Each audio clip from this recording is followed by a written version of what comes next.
नमस्कार दोस्तों, आज की कहानी भैया दूज की है। ये कथा सुनने मात्र से ही भाई बहन के रिश्ते में प्यार और स्नेह बना रहता है और भाई की आयु लंबी होती है। तो आइए कथा प्रारंभ करते हैं। एक समय की बात है, एक बूढ़ी औरत थी। उसका एक बेटा और एक बेटी थी।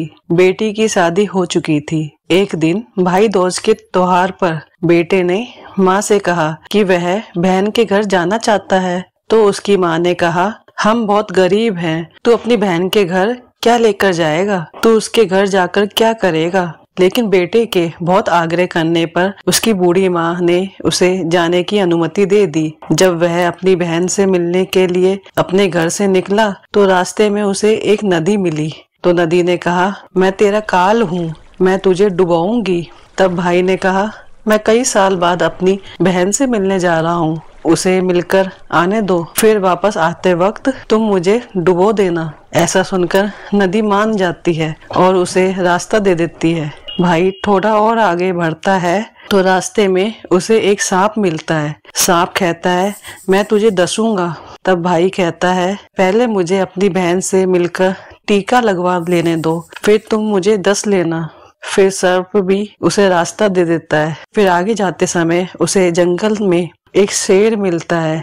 शेर कहता है, मैं तुझे खाऊंगा। तो भाई उसे भी वही कहता है, मैं पहले अपने बहन से तिलक करवा लूं, फिर लौटते वक्त तुम मुझे खा लेना। शेर भी उसे रास्ता दे देता है। अब भाई अपनी बहन के घर पहुंच जाता है और वह अपनी बहन को आवाज लगाता है। बहन उस वक्त सूत काट रही थी।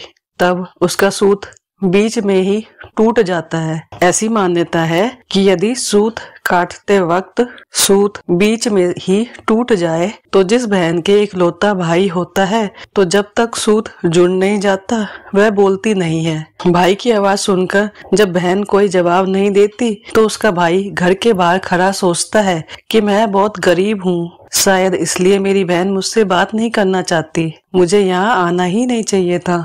यह सोचकर वह वापस जाने लगता है। इतने में बहन का सूत वापस जुड़ जाता है।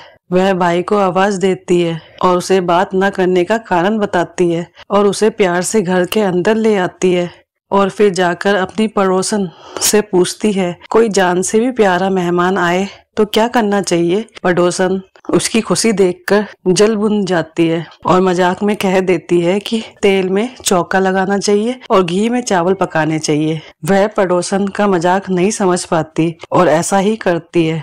अब ना तो चौका सूखता है और ना ही चावल पकते हैं। इधर भाई को भूख लग रही होती है तो वह बहन से कहता है, बहन भूख लगी है, खाना परोस दे। बहन कहती है, आज ना तो चौका सूख रहा है और ना ही चावल सीज रहे हैं। भाई पूछता है कि तुमने कैसा चौका लगाया और चावल कैसे चढ़ाए हैं? बहन कहती है, मैंने पड़ोसन से पूछा था कि जान से भी प्यारा मेहमान आए तो क्या करना चाहिए, तो उसने कहा कि तेल से चौका लगाना चाहिए और घी में चावल पकाने चाहिए। भाई बोला, अरे मेरी भोली बहना, कभी तेल का चौका सूखा है और कभी घी में चावल पके हैं। तू ऐसा कर, पानी में चौका लगा और दूध में चावल पका। ऐसा करते ही चौका सूख जाता है और चावल भी पक जाते हैं। तब वह भाई को भोजन कराकर उसकी तिलक करती है। अगले दिन भाई बोलता है, माँ अकेली है, अब मैं घर वापस जाऊंगा। अगले दिन बहन जल्दी उठकर गेहूं पीसकर भाई के लिए लड्डू बनाती है और कुछ लड्डू बच्चों के लिए रखकर अपने भाई को विदा कर देती है। सुबह जब बच्चे उठते हैं और अपनी माँ से खाने के लिए कुछ मांगते हैं तो माँ उन्हें वही लड्डू दे देती है। वह देखती है कि लड्डू तो हरे रंग के हो गए। फिर वह चक्की में देखती है तो उसमें गेहूं के साथ एक सांप भी पिस गया होता है। वह उन लड्डुओं को फेंक देती है और भाई के पीछे भागती है तो उसे रास्ते में पेड़ के नीचे अपना भाई लेटा हुआ दिखता है। वह उससे पूछती है, मैंने तुझे जो लड्डू दिए थे वह तूने खाए तो नहीं? भाई कहता है, मैंने वह लड्डू अभी तक नहीं खाए, वह इस पेड़ पर टंगे हैं। वह पेड़ से लड्डू उतारती है, गड्ढा करके उन लड्डुओं को वहीं गाड़ देती है और अपने भाई को सारी बात बताती है। भाई कहता है, तूने मुझे एक बार तो मौत से बचा लिया, पर मैं अपने पीछे कईयों को साई देकर आया हूँ और वह बहन को सारी बात बताता है। दोनों वहाँ बैठे बात कर रहे होते हैं तो बहन भाई से पानी मांगती है तो भाई कहता है थोड़े दूर में एक तालाब है, मैं वहाँ से पानी लाकर आता हूँ। बहन कहती है मैं खुद ही चले जाती हूँ और पानी पीकर आ जाती हूँ। बहन जब तालाब पर पहुँचती है तो देखती है कि वहाँ एक बूढ़ी औरत बैठी हुई है तो वह उसके पास जाकर उससे पूछती है तुम यहाँ क्यों बैठी हो। तब बुढ़ी औरत कहती है कि मैं विधाता हूँ, एक बहन के भाई का रास्ता देख रही हूँ। तब वह पूछती है हे माता यह कौन भाई है। तब विधाता कहती है एक भाई है जिसके प्यार में उसकी बहन ने एक निर्दोष सांप की हत्या कर दी। वह सोचती है कि यह तो मेरा ही भाई है। वह घबराकर विधाता से पूछती है माँ उस भाई को बचाने के लिए क्या करना होगा। विधाता उसे कहती है कि उसकी एक बहन है, वह उसे गालियां दे और उसकी शादी होने तक यदि वो घात टाल देती है तो उसका भाई बच सकता है। वह तुरंत अपने भाई के पास जाकर उससे कहती है कि मैं तुझे घर तक छोड़ने चलूंगी, पर रुक मैं अभी आती हूँ। फिर वह शेर के लिए मांस, सांप के लिए दूध और नदी के लिए ओढ़नी लेकर आती है और दोनों भाई बहन आगे बढ़ते हैं। रास्ते में उन्हें शेर मिलता है।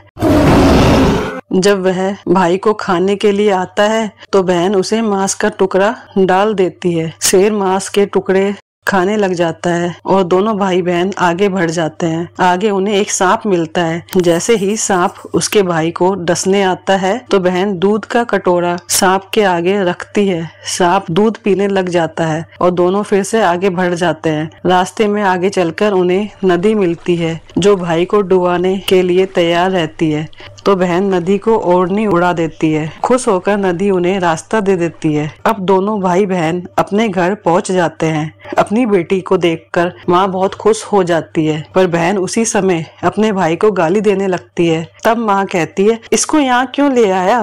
तब भाई कहता है माँ बहन तो बहुत अच्छी थी, पता नहीं घर आते ही इसे क्या हो गया है। थोड़े दिनों में उसके भाई का रिश्ता आता है तो सब कहते हैं बहन पागल तो है, बुरी है, पर भाग्यवान है। जब ससुराल वाले सगाई के लिए मिठाई लाते हैं तो बहन कहती है इसकी मिठाई क्यों लाते हो, पहले मेरी मिठाई लाओ। और वह अपने भाई को गालियां देने लगती है।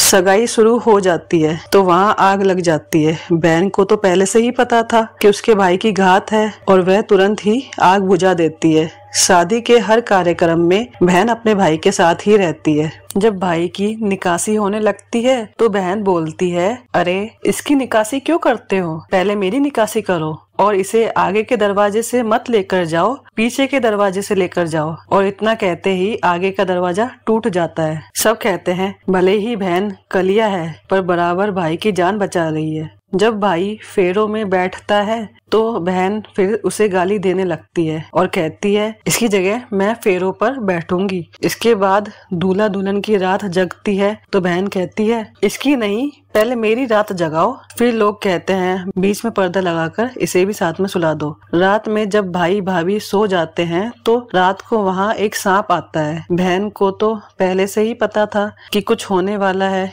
इसलिए वह तैयार होकर बैठी थी। वह उसे पकड़कर टोकरे में बंद कर देती है और सो जाती है। आज वह कई दिनों बाद निश्चिंत होकर सोती है। उधर उसकी माँ सोचती है कि बेटी के उठने से पहले ही मेहमानों को विदा कर देती हूँ, वरना वह फिर से गालियां देकर शोर मचाएगी। बेटी उठकर देखती है तो घर में कोई भी मेहमान नहीं दिखता। वह माँ से पूछती है कि सब मेहमान कहाँ चले गए। माँ कहती है मैंने सब मेहमानों को विदा कर दिया है। तब बेटी कहती है कि सब मेहमानों को फिर से बुलाओ, तभी मैं विदा होऊंगी। उसके कहे अनुसार माँ सबको वापस बुलाती है। तब वह माँ से कहती है कि मैंने आज के दिन के लिए ही पालने में पूत और चूल्हे पर दूध छोड़कर अपना घर छोड़ा था और पागल होकर अपने भाई को बुरा भला बोलकर इसकी 7 घातें टाली थी। मैंने इसे बचाने के लिए ऐसा किया था। यह सुनकर माँ और उसका भाई बहुत खुश हो जाते हैं और उसे विदा करते हैं और फिर सभी मेहमानों को भी विदा कर देते हैं। दोस्तों, सभी बहनें अपने भाई की लंबी उम्र की कामना करते हुए भाई दूज के दिन अपने भाई को तिलक करती हैं और उनकी खुशहाली की कामना करती है। ऐसी ही वीडियोस के लिए हमारे चैनल को लाइक करें, शेयर करें और सब्सक्राइब करें।